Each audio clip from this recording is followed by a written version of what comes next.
Today we will be studying external morphology of Bombyx mori or Mulberry silkworm. Mulberry silkworm or Bombyx mori is a holometabolous insect. That means it shows complete metamorphosis. All the four stages, egg, larva, pupa and adult, are present. First is egg.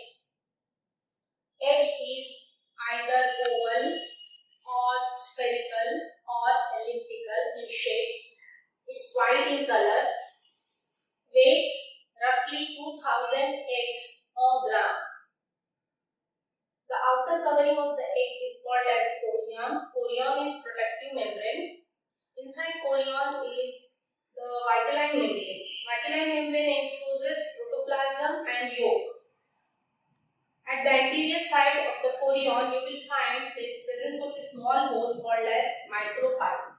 The sperm enters through the micropyle during fertilization. Now, this is a central acidic egg. So, the amount of yolk is more and it is concentrated in the center. The yolk pushes the protoplasm towards the periphery. Therefore, protoplasm is called as periplasm. The periplasm at one place invaginates inside the yolk in a cup-shaped structure which is called as anterior polar plasm. Inside the anterior polar plasm there is presence of nucleus. Now we move on to larva. Larva of Bombyx mori, when newly hatched, is very small in size, around 3 to 7 millimeter. The head is black in color, body is dark in color, skin is wrinkled with lots of bristles. Continuous feeding, it grows to a size of 8 to 10 centimeter. So mature larvae is 8 to 10 centimeter. This is the structure of a mature larvae. Body is divided into head, thorax and abdomen. Head bears 3 pairs of ocelli or simple eyes, or it is also called as larval eyes. It has mandibulate mouth parts for biting and chewing the mulberry leaves. It also has a pair of antennae as sensory organ.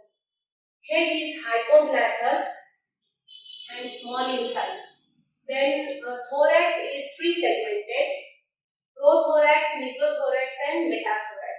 The first thoracic segment is prothorax. It is small in size and bears a pair of spiracles. So spiracles are the respiratory structures. All the 3 thoracic segment bear a pair of legs. These legs are jointed, 3-segmented with claw. These legs are called as true legs, and these thoracic true legs are used for holding the leaves while feeding. They are not used for locomotion. Then abdomen. Abdomen is made up of 11 segments, but only 9 segments are visible. First 8 segment bear a pair of spiracles. 9 segment has 10 and 11 segment fused with it. So the 10 segment forms the caudal plate and the 11 segment forms the caudal prolate. On the dorsal side of the 8th segment there is presence of a horn-like structure which is called as dorsal horn or caudal horn. Now there is clear-cut sexual dimorphism in case of larvae. If you see the male larvae, it has a opening of Harrod's gland on the ventral side. On the ventral side, between 8th and 9th segment, there is presence of opening of Harrod's gland. In female, on the ventral side, on the 8th and 9th segment, on both segments, there is presence of a pair of Ishivata gland. So, in the 8th segment, it is Ishivata O gland, and in the 9th segment, it is Ishivata hind gland. The third stage is pupa. Pupa is a quiescent stage, silent stage, where it does not feed, it does not move and remains at one place. The last instar larvae, the mature larvae, spins cocoon, and the pupa is present inside the cocoon. To see the pupa, you have to cut open the cocoon. Pupa shows three divisions, again head, thorax and abdomen. Head shows presence of frons, clavius, and you can see the labial part of the proboscis. Head is again hypogranthous, small in size, it pierced proboscis, which is not used for feeding. It has a pair of compound eyes. Then thorax. Thorax is very prominent, large in size. It has three pairs of legs, which is pressed on the ventral side and is covered by cuticular sheath. And there is presence of wing buds also on the thorax. Then abdomen is formed of 9 segments. From the dorsal side you can see 9 segments.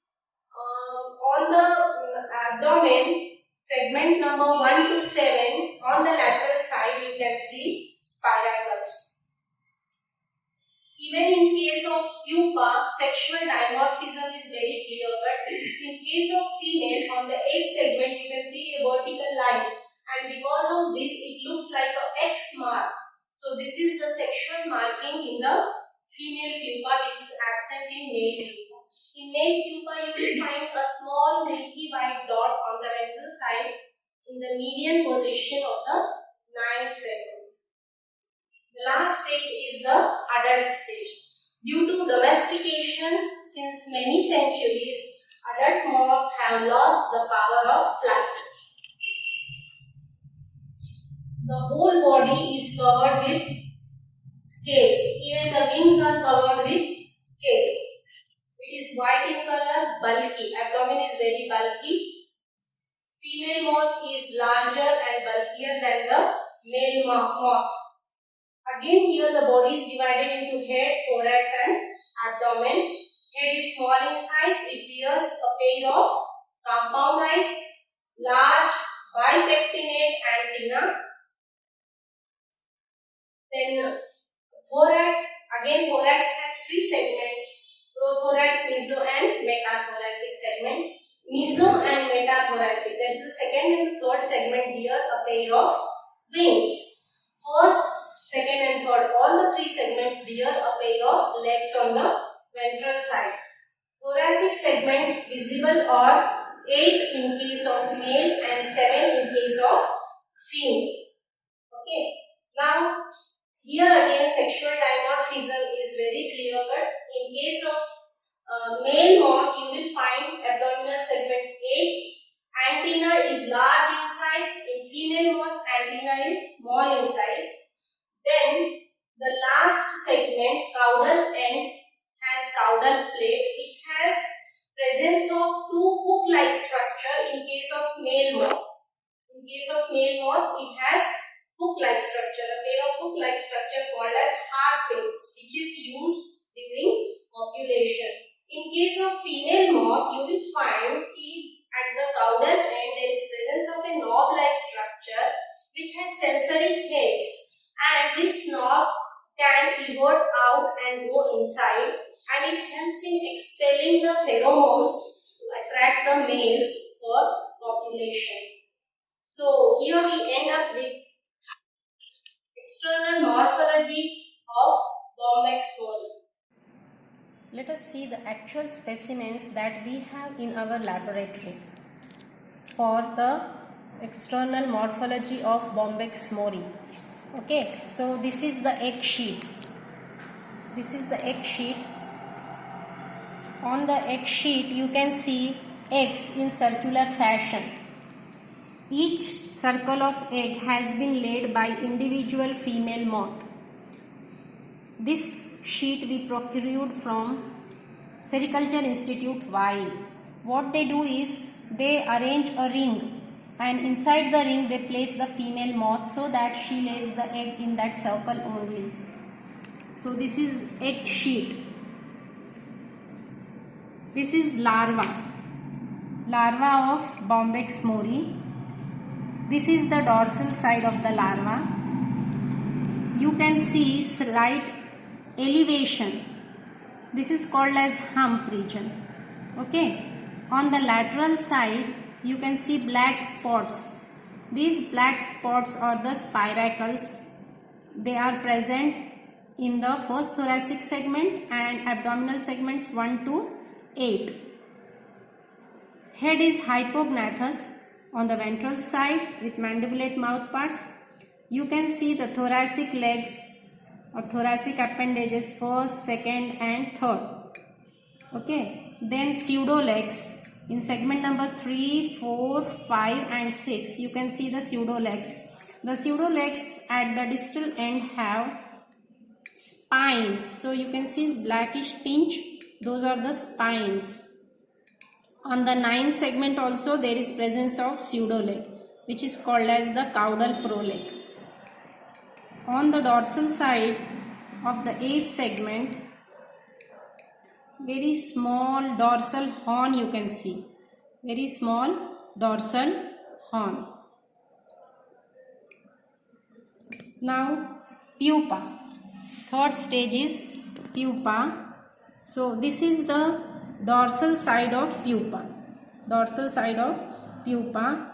On the lateral side of pupa, you can see black spots. So these are the spiracles from segment 1 to 7. On the ventral side of the pupa, you can see this is the head region. Head region, you can see the proboscis. These are the legs covered by chitinous sheath. This and this side, both sides you can see the wing buds. Okay, and these are the abdominal segments. On ventral side you can see segments from 5th to 8th. This is a female moth pupa. The X marking is not visible clearly because of being preserved for a long time. The next stage is adult worm. Adult moth.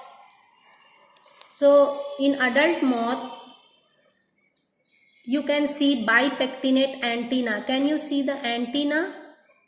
Bipectinate antenna on the head region. Then this is the wing. This is the bent abdomen. Bent abdomen. Okay. Whole body is covered by scales. It's white in color. Both male and female are white in color. And abdomen is very bulky due to the presence of eggs. Therefore, the female is unable to fly. Male can lift themselves up for some time, but both male and female cannot fly. Okay, so we end up with external morphology of Bombyx mori.